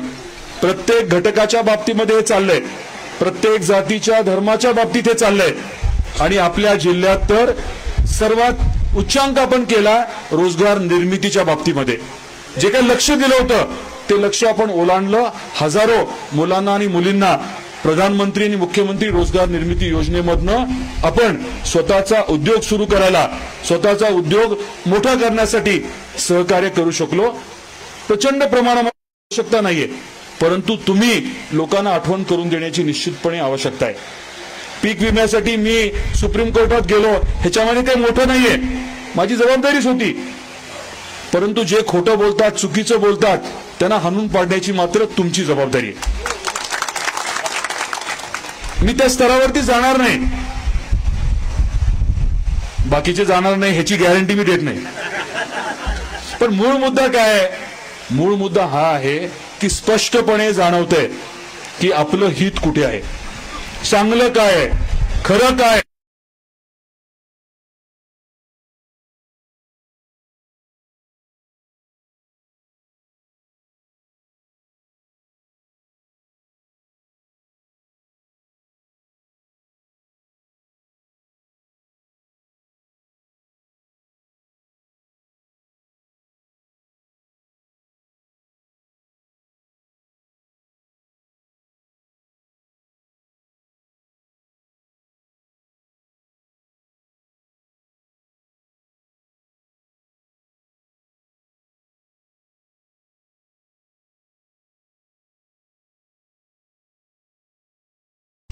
धाराशिवला शादीखान्यासाठी आपण 5 कोटीचा प्रकल्प हाती घेतलाय, 1 कोटी उपलब्ध करून दिले. नळदुर्गला तसंच आहे, 5 कोटीचा शादीखाना, 2 कोटी रुपये उपलब्ध करून दिले. बसवसृष्टीच्या बाबतीमध्ये आपण निर्णय घेतलाय, तिथे 2-3 कोटी रुपये उपलब्ध करून दिलेत. वसंतराव नाईक साहेबांचं स्मारक जे आहे त्याच्या बाबतीमध्ये देखील आपण निर्णय घेतला. त्याच्या बाबतीत पूर्ण करण्याची जबाबदारी आमच्यापैकी प्रत्येकाने स्वीकारलेली आहे. तडोळ्यातलं आपलं स्मारक असेल, इथे रेल्वेची 54 एकर जी जमीन आहे तिथे केंद्राचा प्रकल्प आणण्याचा विषय असेल, आपल्या धाराशिवमध्ये केंद्राचं म्हणजे केंद्रीय विश्वविद्यालय आणण्याचा विषय असेल, तुळजापूरला स्किल्स युनिव्हर्सिटी कौशल्य विकासाचं विद्यापीठ आणण्याचा विषय असेल, हे सर्व मुद्दे आपण मार्गी लावतोय. आपण मला तुळजापूरच्या कार्यक्रमामध्ये जाहीर केलं होतं की तुळजापूर मी रेल्वेच्या नकाशावरती आणणार. भाषणातला निम्मा वेळ त्यांनी हे सांगितलं होतं की रेल्वे आली की तीर्थक्षेत्राचा विकास होईल, तीर्थक्षेत्राचा विकास झाला की या भागाचा आर्थिक विकास होईल. 2019 मध्ये मला वाटतं सोलापूरला त्यांनी या प्रकल्पाचं भूमिपूजन केलं. नंतर अनैतिकता दाखवत अनैसर्गिक जे ठाकरे सरकार झालं, त्यांनी मात्र 2.5 वर्षामध्ये 1 रुपयाही दिला नाही. त्यांनी जर ठरल्याप्रमाणे राज्य सरकारचा हिस्सा दिला असता तर आतापर्यंत रेल्वे तुळजापूर मार्गे सोलापूरहून धाराशिवला आली असती. आपल्या महायुती सरकारने काय केलं? सरकार आलं, आपण आठवण केली, लगेच त्यांनी निम्मा हिस्सा द्यायचा निर्णय घेतला, पैसे उपलब्ध करून दिले आणि आता टेंडरची प्रक्रिया अंतिम टप्प्यामध्ये आहे. आचारसंहिता संपली.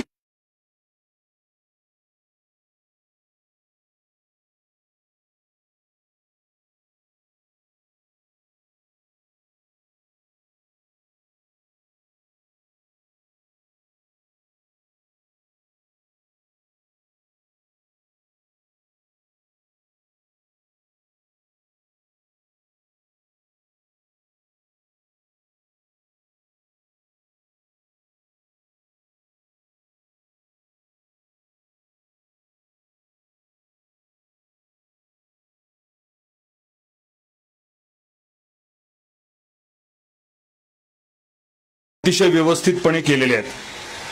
माझी आपल्याला आता विनंती राहणार आहे की जबाबदारी जी आहे ती आपण ठरवून द्या. आपले जे नेते आहेत त्यांनी जबाबदारी घ्यावी, ठरवून घ्यावी. मोठ्यातल्या मोठ्या नेत्यापासून कार्यकर्त्यापर्यंत प्रत्येकाने आपलं कुठलं बूथ आहे याची जबाबदारी आपण ठरवून घ्यावी आणि आपलं बूथ महायुतीच्या इतर सहकाऱ्यांच्या मदतीने देवेंद्रजींकडे तुम्ही जाल, अजित काकांकडे तुम्ही जाल, तेव्हा निश्चितपणे तुम्हाला ते विचारणार आहेत की बाबा तुझं बूथ किती प्लस होतं. जगभरच्या गप्पा मारून काही होणार नाही. आणि तुम्ही प्रामाणिकपणे नियोजनबद्ध ही जर प्रक्रिया राबवली तर मला खात्री आहे की आपलं बूथ जे आहे ते प्रत्येकाचं बूथ जे आहे ते प्रचंड प्लस राहणार आहे. मायनस राहायचं कारणच नाही. आपण खरे आहोत, आपण योग्य आहोत, आपण बरोबर करतोय, आपण विकास घडवतोय, हे आपण लोकांना आवर्जून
मग